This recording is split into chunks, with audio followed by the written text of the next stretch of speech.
Assalamualaikum warahmatullahi wabarakatuh. Berjumpa lagi pada hari ini perkuliahan keempat tentang bab taharoh, yaitu pendidikan agama Islam tentang bab taharoh. Semoga kalian semua dalam keadaan sehat dan dalam lindungan Allah Subhanahu wa Ta'ala. Taharoh di sini kalian sudah mengetahui tentunya, mulai dari pelajaran SD, SMP, SMA sampai perguruan tinggi sekarang yang akan saya jelaskan. Taharoh menurut bahasa artinya adalah bersih, kebersihan atau bersuci. Sedangkan menurut istilah, taharoh adalah mensucikan badan, pakaian, tempat dari hadas dan najis dengan cara yang telah ditetapkan oleh syariat Islam. Taharoh itu sendiri berupa wudu, mandi, tayamum, dan kegiatan yang menghilangkan najis. Tentunya najis itu banyak macamnya.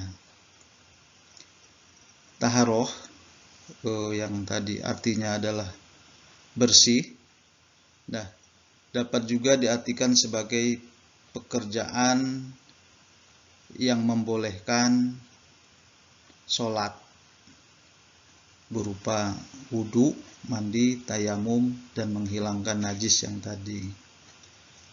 Bersuci dari najis berlaku pada badan, pakaian, maupun tempat. Nah, itu termasuk taharoh juga.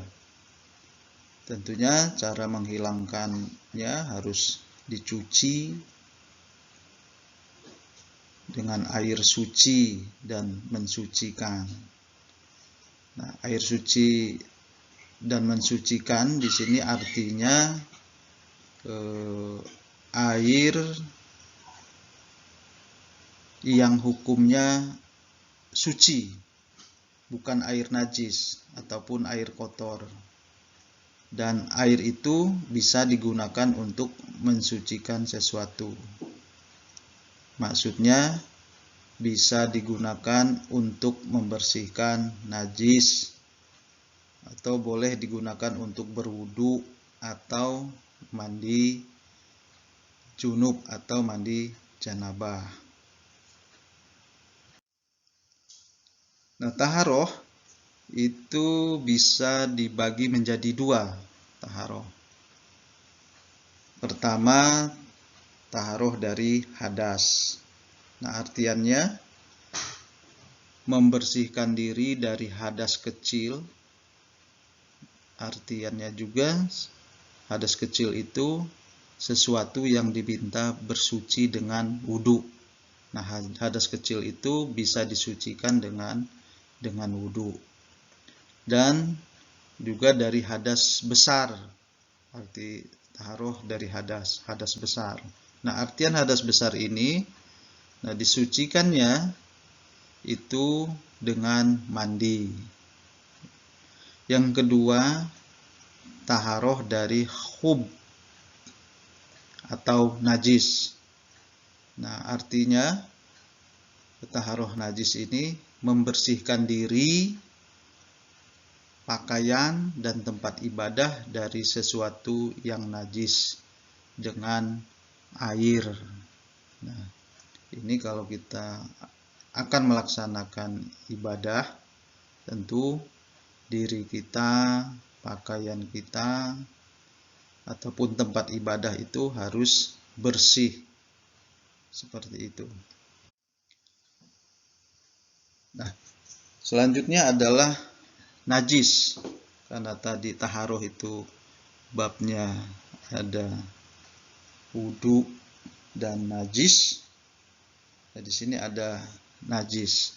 Najis menurut bahasa adalah kotor. Sedangkan menurut syara atau syariat berarti kotoran yang mengakibatkan sholat atau ibadah tidak sah, seperti kotoran darah, kencing, atau dan lain sebagainya. Cara membersihkan najis itu pertama dengan istinja dan istijmar. Yang kedua menggosok dan menyiram. Kalau menggosok sesuai dengan gambar, kita ambil alat ngelap yang kering. Nah, di situ bersihkan dengan air, lap lagi sehingga sampai kering. Terus kalau istinja atau istijmar, ini artinya istinja adalah dua perbuatan yang dilakukan untuk menghilangkan najis. Adapun istilah syara'nya, istinja perbuatan yang dilakukan untuk menghilangkan najis dengan menggunakan benda. Nah, istinja itu perbuatan untuk menghilangkan najis dengan menggunakan benda seperti air atau batu. Air atau batu. Jadi istinja menggunakan batu atau air. Contohnya kalau kita di suatu tempat di daerah, setelah buang air kecil atau dan lain sebagainya, atau terkena najisnya tentunya najis yang ringan, itu bisa dibersihkan dengan cara istinja atau batu. Yang selanjutnya adalah istijmar. Istijmar ini menghilangkan sisa buang air dengan menggunakan batu atau benda-benda yang semisalnya sisa buang air itu ya pipis. Nah, itu setelah pipis kita bisa menghilangkan dengan batu. Ya, contohnya seperti itu. Nah, syarat-syarat dalam istinja dan istijmar itu sendiri, kalau kita menghilangkan najis, ya syaratnya yaitu menggunakan batu atau air harus hilang rasanya, atau hilang baunya, hilang warnanya. Jadi kalau itu semuanya sudah hilang, maka itu najis itu sudah tidak ada lagi. Terus macam-macam najis. Najis itu dibagi dalam dua macam. Yang pertama adalah najis ainiyah. Najis ainiyah ini semua najis yang berwujud atau dapat dilihat melalui mata atau mempunyai sifat yang nyata, seperti ada warna atau baunya. Nah, contohnya apa? Kotoran, kencing, dan darah. Kencing itu ada bau, darah juga ada warna, kotoran juga ada bau dan warna. Itu contoh najis ainiyah. Yang kedua, najis hukmiyah. Najis hukmiyah ini artinya semua najis yang telah kering dan bekasnya sudah tidak ada lagi, serta sudah hilang antara warna dan baunya. Contohnya adalah kencing yang mengenai baju yang kemudian kering, sedang bekasnya tidak nampak. Nah, itu najis hukmiyah.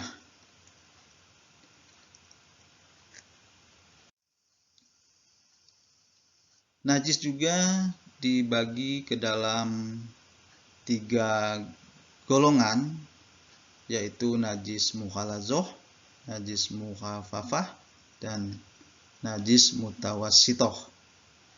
Nah, najis mukhalazoh artinya adalah najis yang tergolong berat. Mukhalazoh itu najis yang tergolong berat. Najis mukhalazoh disebut juga sebagai najis yang berat karena cara menyucikannya tidak semudah najis-najis yang lain. Yang termasuk ke dalam najis mukhalazoh contohnya adalah anjing dan babi. Cara menyucikannya yaitu harus menggunakan tanah. Ya. Adapun cara untuk menyucikan najis ini dengan disama, yaitu cara penyamakannya adalah dengan membasuh najis tersebut dengan air sebanyak 7 kali, dan salah satu air itu dicampur dengan lumpur. Nah, itu cara membersihkan najis mukhalazoh, ya, najis berat, dicampur dengan lumpur. Baik najisnya bersifat ainiyah maupun hukmiyah, ya, berada pada tubuh, pakaian maupun tempat sholat. Yaitu najis mukhalazoh. Sedangkan yang kedua adalah najis mukhafafah. Najis mukhafafah ini najis jenisnya ringan. Kencing bayi laki-laki yang belum makan apapun, masih menyusui, dan umurnya belum sampai 2 tahun. Nah, itu masuk najis mukhafafah. Cara mensucikannya dengan diperciki air sampai merata. Itu najis mukhafafah. Yang selanjutnya adalah najis mutawassitoh. Ini merupakan najis yang sedang atau pertengahan antara kedua najis mukhalazoh dan mukhafafah. Yaitu najis ini selain anjing dan babi, atau najis selain kencing bayi laki-laki yang belum makan apapun, atau perempuan, kencing bayi ya, laki-laki atau perempuan, yaitu seperti kencing manusia, ya, atau binatang, dan darah. Nah, itu najis mutawassitoh. Cara untuk mensucikannya adalah dengan mengalirinya air sehingga dapat menghilangkan bekas dan hilang pula sifat, warna, rasa maupun baunya. Itu najis mutawassitoh. Najis yang dimaafkan, di sini ada najis yang dimaafkan berupa darah binatang yang tidak mengalir darahnya, seperti darah nyamuk, kutu, cicak, dan kutu busuk. Nah, itu najis yang dimaafkan. Berarti kalau kita melaksanakan ibadah itu bisa dimaafkan. Terus najis yang sukar dihindari, ya, seperti debu jalanan, cipratan air jalanan. Nah, itu najis yang dimaafkan, termasuk najis yang dimaafkan, najis yang sukar menghindarinya. Kalau kita naik motor, nah itu celana kita atau pakaian kita itu terkena debu atau cipratan air jalanan, sehingga cukup dengan menggibas-gibaskan untuk menghilangkan najis tersebut. Terus hadas menurut bahasa adalah sesuatu yang baru terjadi. Hadas menurut istilah sesuatu yang menimpa anggota badan dan mencegah sahnya sholat. Nah, hadas dibagi dua, yaitu hadas kecil dan hadas besar. hadas kecil mensucikannya dengan berwudu. Hadas kecil itu seperti kentut, pipis, itu aja hadas kecil. Terus kalau hadas besar itu mensucikannya itu dengan mandi besar atau mandi wajib atau mandi junub. Ya, itu dikatakan hadas besar. Nah, alat-alat untuk bersuci itu pertama adalah air. Nah, alat untuk bersuci itu air.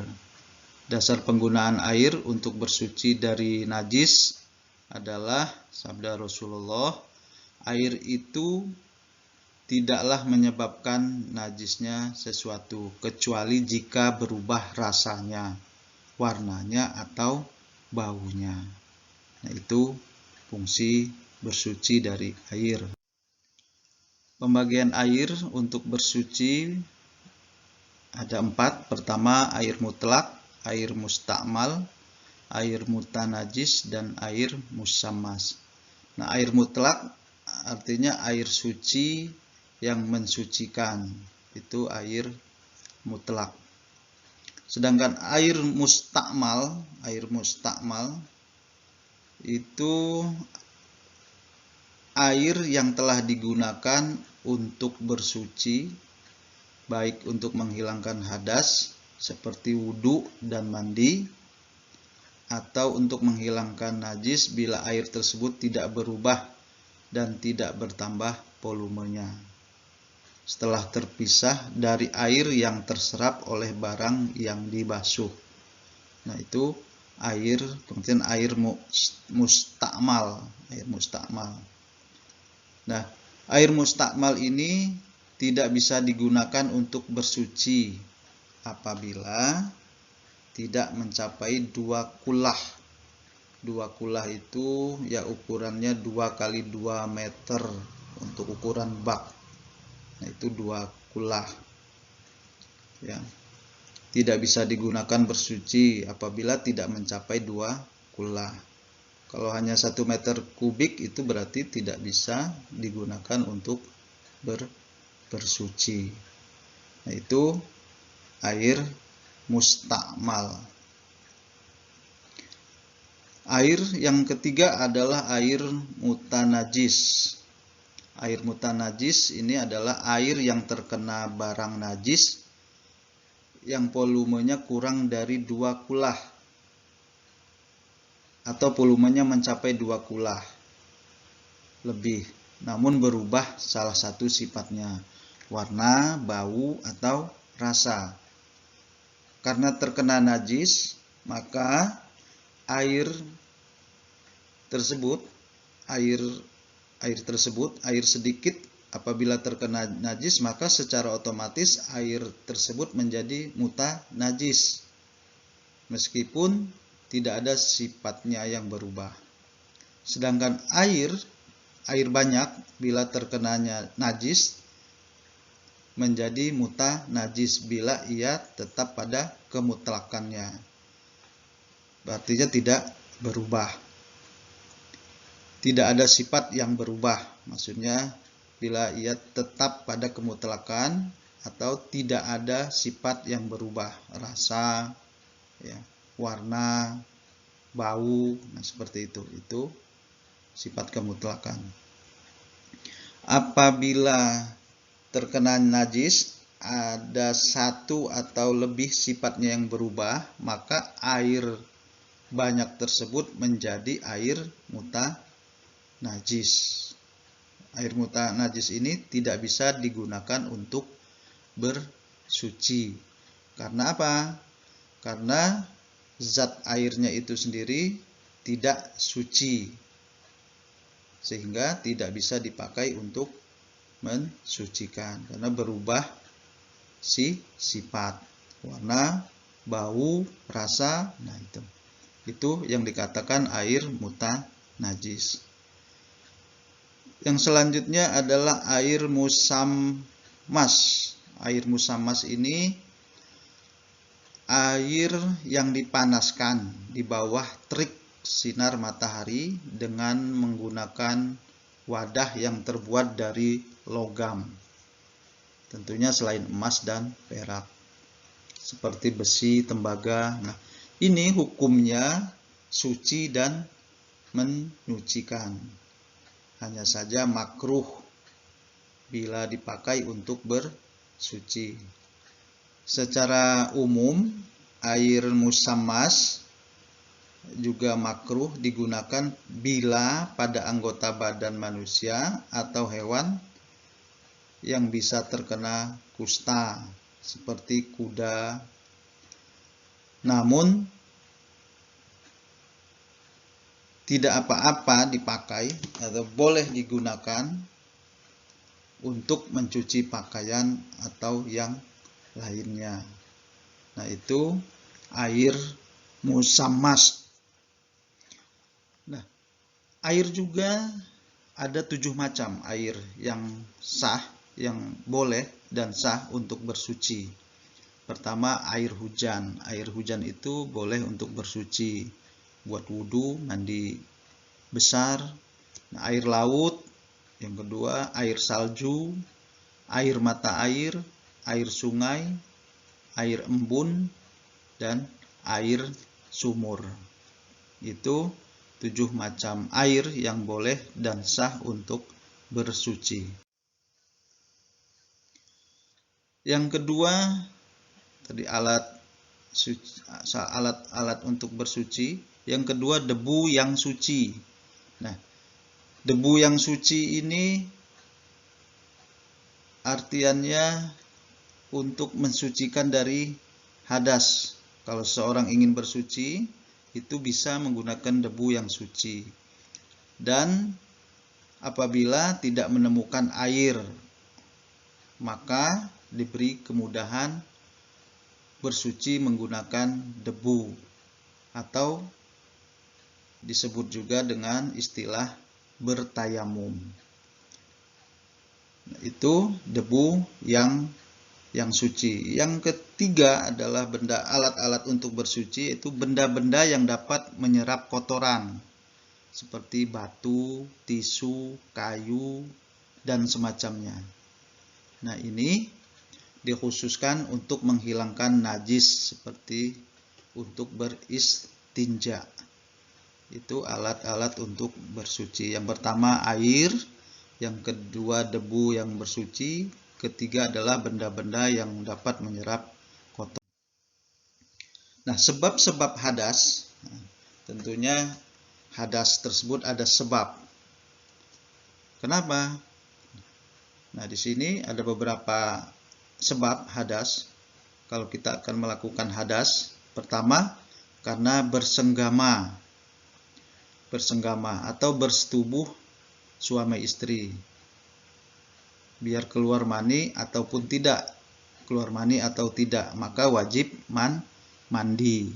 Firman Allah Al-Maidah ayat 6, jika kamu junub atau bersetubuh, maka hendaklah kamu mandi. Sebab hadas itu karena bersenggama. Yang kedua, keluar mani, baik karena bersetubuh atau tidak, seperti mimpi dan sebagainya, maka wajib mandi. Yang ketiga, sebab hadas adalah sebab buang kotoran atau haid. Sabda Rasulullah, telah bersabda Rasulullah kepada Fatimah binti Hubaisi, bila datang haid, maka tinggalkanlah sholat atau sembahyang, dan bila telah habis, maka mandilah Anda. Yang keempat, karena nipas. Sebab hadas yang keempat adalah karena nipas, darah yang keluar sesudah melahirkan. Nah, ini bagi ibu-ibu atau perempuan, ya, kalau melahirkan itu ada nipas, maka itu wajib hadas, ya. Bila darah nipas itu telah berhenti, maka diwajibkan mandi. Bab selanjutnya adalah wudhu. Wudhu merupakan kegiatan membasuh atau mengusap sebagian anggota tubuh dengan air yang suci dan mensucikan. Nah, wudhu merupakan salah salah satu syarat. Wudu merupakan syarat sahnya sholat. Wudu merupakan syarat sahnya sholat. Sesuai sabda Nabi Muhammad Rasulullah SAW telah mengabarkan kepada kita bahwa beliau akan mengenali umatnya di padang mahsyar dengan adanya cahaya pada anggota tubuh mereka karena pengaruh wudu mereka ketika di dunia. Perhiasan seorang mukmin akan mencapai tempat yang dicapai oleh wudunya. Itu Muslim dalam At-Toharoh bab Tabluh al-Hilyah. Nah, ini sabda Rasulullah Shallallahu Alaihi Wasallam. Rukun wudu. Nah, kalau kita melakukan wudu itu ada rukunnya. Pertama, niat. Nah, kalau wudu tanpa niat maka ibadah kita tidak sah. Wudunya juga tidak sah. Rukun wudu, maksudnya ibadah sholat. Rukun wudu pertama adalah niat. Kedua, membasuh muka. Wajib membasuh muka kalau kita akan melaksanakan wudu. Yang ketiga, membasuh kedua tangan sampai siku. Dari jari sampai ke siku. Itu rukun wudu. Yang ketiga, mengusap sebagian rambut kepala. Diusap.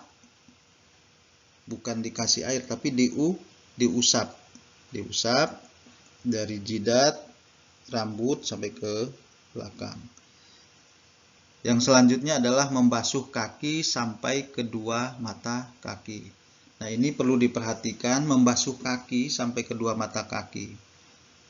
Kebanyakan orang berwudu itu hanya ciprat-ciprat saja kakinya tanpa terkena mata kakinya. Seharusnya sampai bersih, digosok-gosok sela-sela jari sampai mata kaki bawah. Nah, itu merupakan rukun wudu. Yang selanjutnya adalah tertib dan urut. Nah, tertib dan urut ini maksudnya wudunya itu harus berurutan. Mulai dari niat dulu, membasuh muka. Jangan dibalik, dari kaki dulu, tangan, muka. Nah, itu tidak sah wudunya. Berarti harus urutan. Membasuh muka, kedua tangan, mengusap rambut, kaki.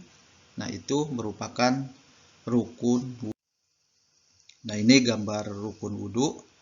Gambarnya ada urutannya, silahkan dilihat di slide-nya. Itu gambar wudu. Nah, syarat-syarat wudu, nah tentunya harus ada syarat wudunya, yaitu beragama Islam. Beragama Islam tentunya harus beragama Islam. Yang kedua, mumayyiz. Nah, syarat-syarat wudu itu ada mumayyiz. Mumayyiz itu adalah anak yang sudah mencapai usia 7 tahun, minimal 7 tahun. Yang sudah dapat membedakan baik dan buruknya. Ya. Itu antara 7 sampai 15 sebelum baligh. Itu namanya mumayyiz, anak umur 7 tahun sampai 15 tahun yang sudah dapat membedakan baik dan buruknya. Itu syarat-syarat wudu. Yang kedua, mumayyiz. Yang ketiga, suci dari haid dan nifas. Berarti tidak haid dan tidak nifas. Nah, itu syarat wudu. Kalau masih haid dan nifas, nah itu harus disucikan dulu. Selanjutnya adalah memakai air yang suci dan mensucikan. Yang tadi yang sudah dijelaskan, ya, air yang suci dan mensucikan. Selanjutnya adalah syarat wudu, air bisa meresap ke kulit. Nah, wudu itu nggak asal wudu, asal ciprat, tidak. Harus sampai meresap terasa di kulit, meresap ke kulit. Itu syarat-syarat wudhu. Artinya kalau kalian wudhu itu harus betul-betul tertib, berurutan, jangan cepat-cepat.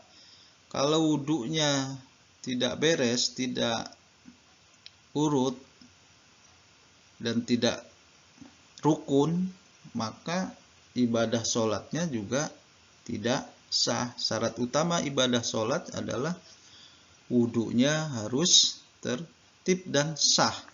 Seperti itu. Nah, sunnah-sunnah wudhu.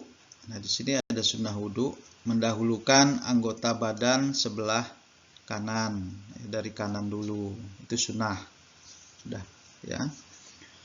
Mengulangi 3 kali basuhan, ya, 3 kali. Tidak berbicara, itu sunnah wudhu. Menghadap kiblat, membaca basmalah, terus membasuh telapak tangan sampai pergelangan.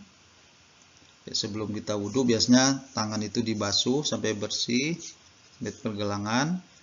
Terus bersiwak atau menggosok gigi, berkumur, kumur-kumur, membersihkan hidung itu disedot sampai ke atas sampai terasa sakit, lalu dikeluarkan lagi, itu membersihkan hidung. Terus membasuh muka dengan rata, mengusap telinga, membaca doa sesudah wudhu. Terus sholat 2 rakaat setelah wudhu. Nah, ini ada, kalau kalian sudah wudhu, masuk musola ataupun sebelum sholat sunnah lainnya atau sholat wajib, itu ada sholat 2 rakaat setelah wudhu. Itu sunnah wudhu. Yang membatalkan wudhu di sini pertama, keluar sesuatu dari 2 pintu, kubul dan dubur, kentut, ya. Terus hilangnya akal itu gila, pingsan, atau mabuk, itu membatalkan wudhu. Yang selanjutnya adalah bersentuhan kulit laki-laki dengan kulit perempuan yang bukan mahramnya. Ya, bersentuhnya kulit laki-laki dengan kulit perempuan yang bukan mahramnya, itu membatalkan wudhu. Selanjutnya adalah menyentuh kemaluan atau pintu dubur. Nah, menyentuh kemaluan atau pintu dubur. Nah, itu bisa membatalkan wudhu. Nah, hati-hati kalau kita nggaruk-nggaruk belakang kena pintu dubur kita, nah itu bisa, maksudnya menggaruk pantat, ya, itu bisa membatalkan wudhu. Terus tidur. Nah, tidur ini apabila kita bergeser dari tempat duduk kita, itu bisa membatalkan wudhu. Itu yang membatalkan wudhu. Terus tayamum. Bab selanjutnya adalah tayamum. Tayamum di sini menyapu debu tanah yang bersih ke muka dan 2 tangan sebagai ganti wudhu dan mandi wajib ketika tidak mendapatkan air atau karena sakit. Itu tayamum. Syarat-syarat tayamum ada sebab atau alasan melakukan tayamum. Pertama, dalam perjalanan jauh. Nah, kalau kita safar naik bus, itu tidak ada air, terus tidak berhenti di masjid, waktu masuk sholat itu bisa tayamum, itu dalam perjalanan jauh. Kedua, jumlah air tidak mencukupi karena jumlahnya sedikit, kurang dari 2 kula. Terus telah berusaha mencari air tapi tidak ditemukan. Selanjutnya adalah air yang ada suhu atau kondisinya mengundang kemudaratan, ya. Tidak baik maksudnya. Air yang ada hanya untuk minum. Terus air berada di tempat yang jauh yang dapat membuat telat sholat. Pada sumber air yang ada memiliki bahaya. Yang selanjutnya sakit dan tidak boleh terkena air. Alasan melakukan tayamum. Syarat sah tayamum telah masuk waktu sholat. Allahu Akbar katanya. Terus tidak ada air dan lain, pokoknya ada yang tadi syarat-syarat tayamum, alasan tayamum, maka kita boleh melakukan tayamum. Terus memakai tanah berdebu yang bersih dari najis dan kotoran, ya.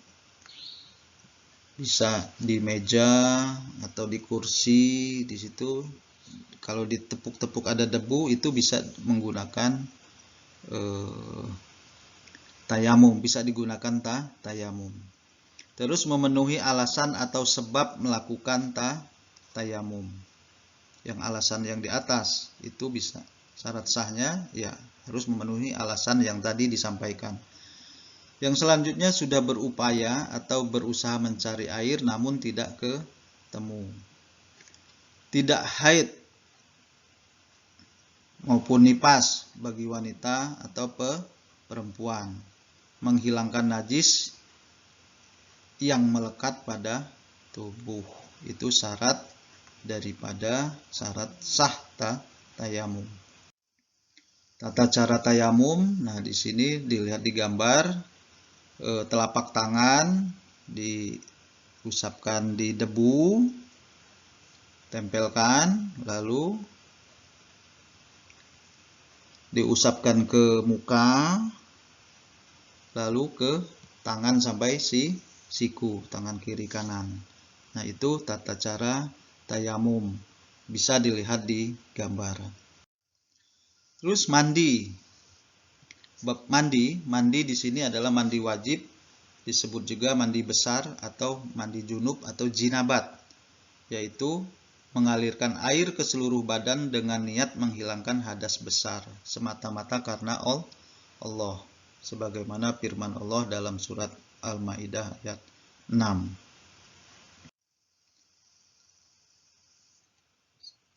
Sebab-sebab mandi. Nah, di sini ada sebab-sebab mandi. Sebab-sebab kita melaksanakan mandi. Pertama, karena bersetubuh. Bersetubuh sini sehingga keluar mani atau tidak.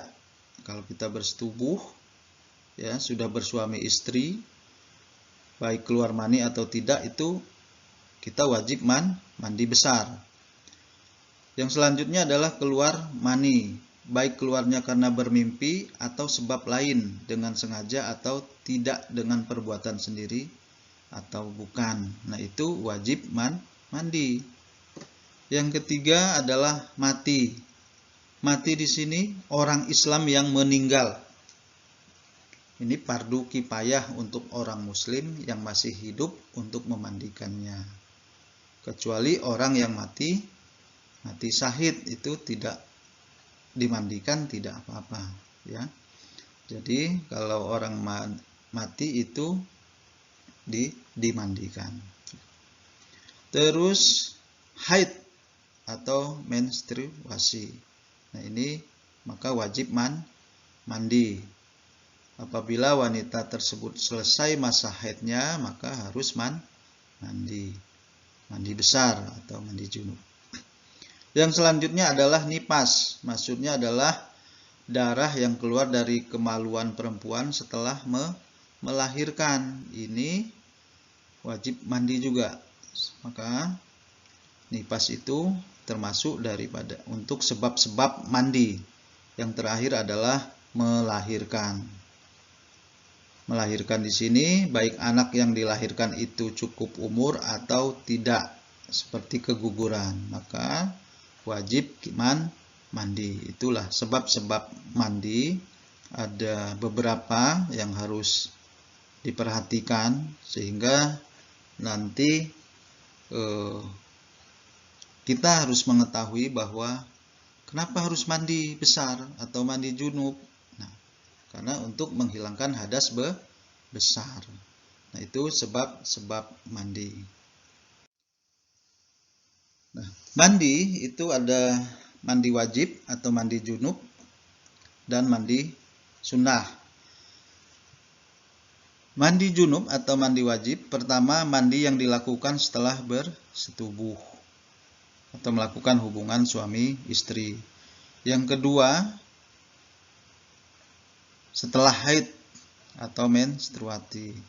Yang ketiga, setelah melahirkan atau nifas.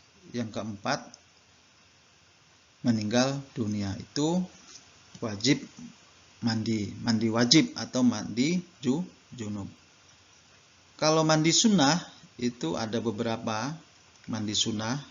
Mandi untuk sholat Jumat itu masuk mandi sunnah. Mandi untuk sholat hari raya. Terus sadar dari kehilangan kesadaran akibat pingsan, gila, dan lain sebagainya. Yang keempat, mu'allab, baru memeluk agama Islam. Kelima, setelah memandikan mayat atau jenazah, itu mandi sunnah. Kalau kita memandikan mayat, maka harus mandi sunnah. Setelah memandikan mayat, kita harus mandi. Terus saat hendak ihram, itu harus mandi sunnah. Terus ketika akan sa'i. Yang terakhir adalah hendak tawaf dan sebagainya. Itu yang termasuk mandi sunnah dan mandi wajib. Demikian bab toharoh dalam mata kuliah agama Islam. Semoga apa yang saya sampaikan dapat bermanfaat. Saya tutup dengan bacaan hamdalah, alhamdulillahirabbil alamin. Wassalamualaikum warahmatullahi wabarakatuh.